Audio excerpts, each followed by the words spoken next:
এত খাবার দাবারের আয়োজন করার কি ছিল বলো তো? সেই তো তোমার ভাই আর ভাইয়ের বই আসছে, এমন ভাব করছে যেন বাড়িতে উৎসব লেগে গেছে।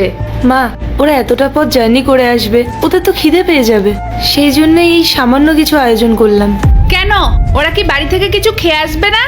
হ্যাঁ, খেয়েই আসছে ওরা বাড়ির থেকে, কিন্তু এতটা পথ তো হয়তো খিদে পেয়ে যাবে ওদের। আর আমি তো জানিও না ওরা রাস্তায় কিছু খেয়েছে কিনা।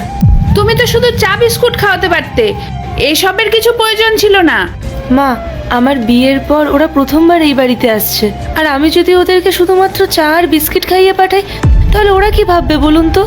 আচ্ছা ঠিক আছে, এইবারের মতো না কিছু বলছি না, কিন্তু এরপরের থেকে যদি আমাকে না জানিয়ে কিছু করো না, তাহলে কিন্তু সেটা তোমার জন্য ভালো হবে না।